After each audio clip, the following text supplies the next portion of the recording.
Bonjour et bienvenue chez Norma Garage. Découvrez comment travailler plus facilement, mieux et plus rapidement en utilisant des pièces de rechange d'origine de qualité. Je m'appelle Jason. Voici mon collègue, René. Salut, Salut, René. Sur quoi travailles-tu aujourd'hui? j'ai ici une conduite de carburant endommagée et je dois réparer cette zone. Tu peux m'aider avec quelques pièces? Oui, bien sûr, on peut t'aider. D'habitude, trouver les bonnes pièces, c'est fastidieux. Aujourd'hui, nous allons vous montrer étape par étape comment préparer le véhicule en moins de 5 minutes.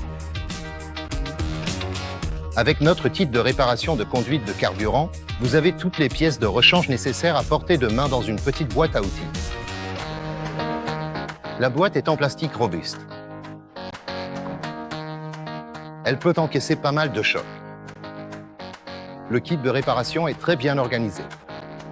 Il y a des tuyaux en caoutchouc de différentes tailles. Un mini collier à bas pour fixer le tuyau en caoutchouc.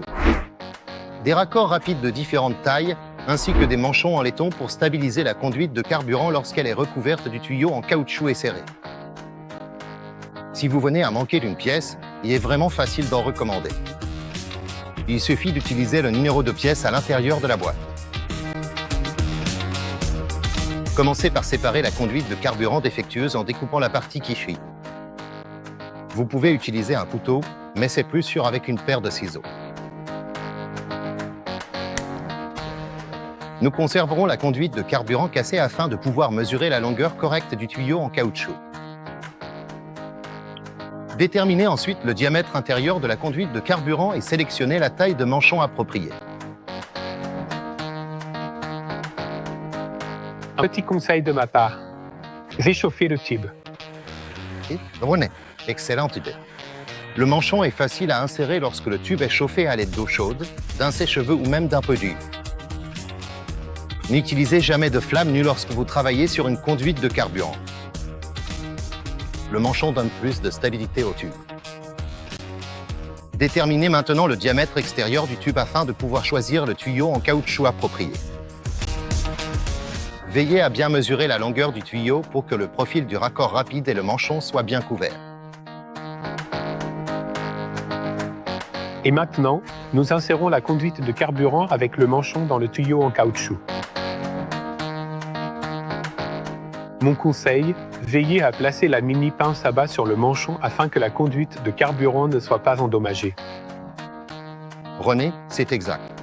Si on oublie de le faire, il faudrait tout recommencer depuis le début.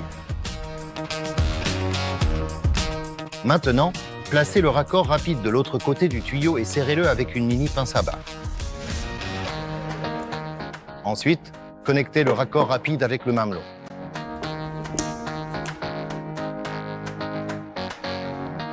René, j'ai réfléchi. Et si la fuite n'est pas près du réservoir de carburant? Ce n'est pas un problème. On répète les étapes précédentes de l'autre côté et on insère la conduite de carburant avec le manchon dans ce tuyau. Ah, d'accord. René, salut. C'était un travail fantastique. C'est vraiment bien fait. Cela a duré moins de 5 minutes. Voilà ce que nous avons fait aujourd'hui dans le garage Norma. Merci d'avoir suivi notre conversation. Ton Jason. Et René, Et si vous le souhaitez, visitez notre page d'accueil.